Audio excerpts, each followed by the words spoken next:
Hey guys, welcome to my channel. In this video we're going to talk through how I've completed this cat drawing. His name's Kevin, and if you're new here, hi, I'm Lisa. I'm a full-time colour pencil artist and a mum.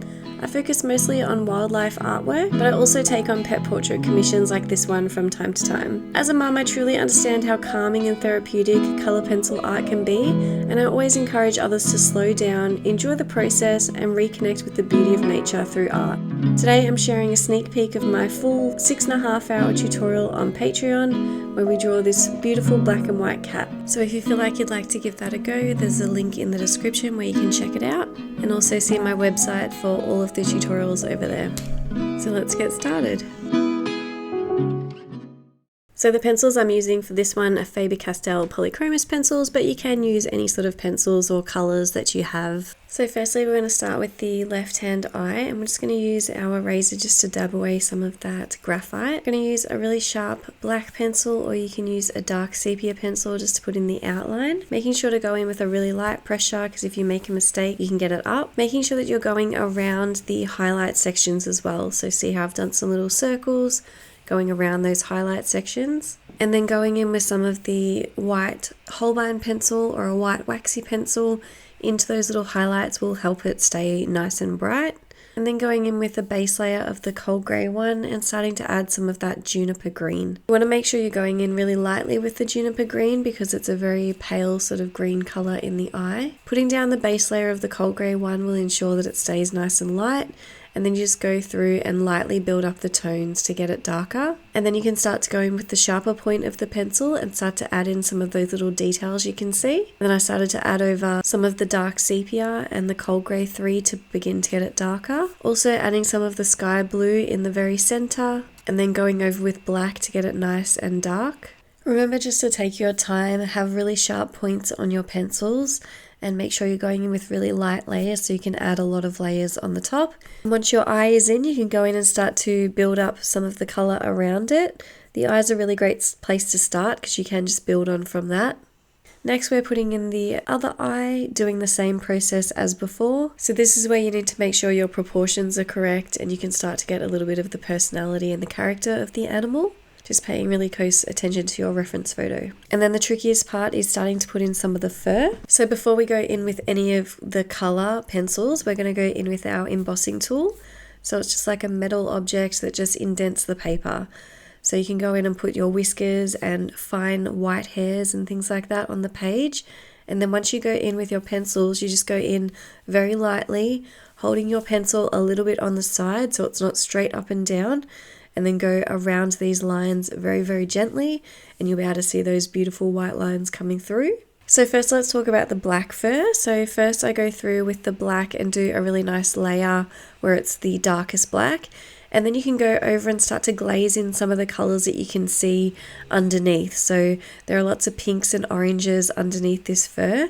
So I'm going in with some of the sanguine and also some of the cinnamon and also some of the sky blue in the sort of lighter blue sections.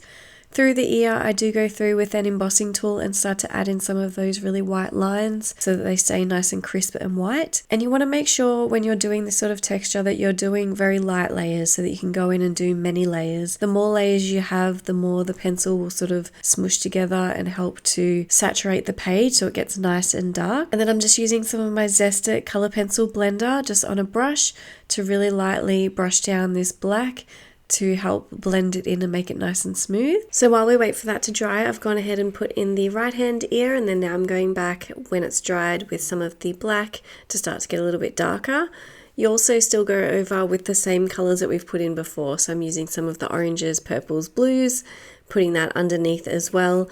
And you're still using sort of a medium pressure. You don't want to go in too hard just because it will really max out the page and make it all shiny and reflective, where you just want it to look nice and smooth. So then moving through the portrait, we're going to put in the nose next so that we can just connect all the fur up. If you go through and just sort of blend the whole face down and don't pick little sections to do, it can get confusing and it does take a really long time. So it's good just to focus on one little bit at a time. So the nose was good to add in just because you can build on from this and connect the eyes and the nose up with all of the fur. So then before we did any color pencil on the cheek section of the cat, we had to go through with the embossing tool and put in those embossed lines. If you haven't done this sort of thing, it is a really good idea to have a little practice on a bit of paper beforehand, just so you can see how hard you need to go down, but you do want to use sort of firm pressure, but not too hard, otherwise you'll sort of dig into the paper. And then again, when you're putting your pencil down, you want to make sure to go really gently on the side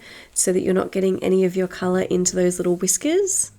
And then moving on to the white fur, yes, we do go in with some of the cold grey one because this is more of a cooler tone, so there's more blues and purples throughout this piece than there is reds or yellows. So I'm going in with some of the cold grey 1 and also adding some of the cold grey 3 to start to get a little bit darker. But yes, we still go through with more colours that you can see underneath the fur. Putting blue, so in this case I'm using the sky blue, into the piece will really help the white seem a lot whiter.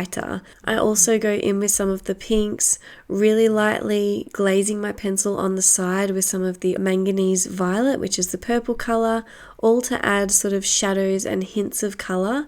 But you don't want it to seem that colour, you just want to sort of have a little glaze of that in there, and then you can go back in with your cold grey 1 to blend it all down, and then getting darker with the cold grey 3. And then you can just repeat this process throughout the piece. So you may need to go back over with your cold grey 1. This really helps to blend it down and make it nice and smooth. And then you can go back in and lightly glaze those colours down again and start to get darker with the cold grey 3, but always blending it down with the cold grey 1, making it nice and smooth. And this is where you can start to work on your fur texture and making sure that you're adding the longer lines where there is longer fur.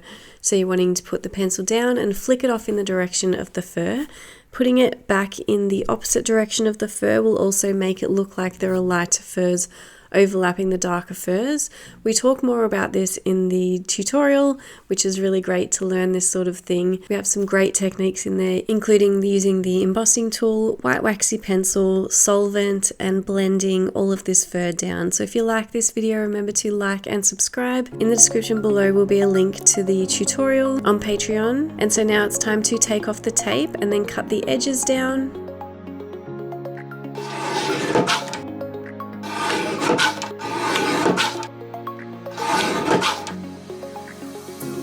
And I'm going to spray it with my colour pencil fixative to make sure the colour will last.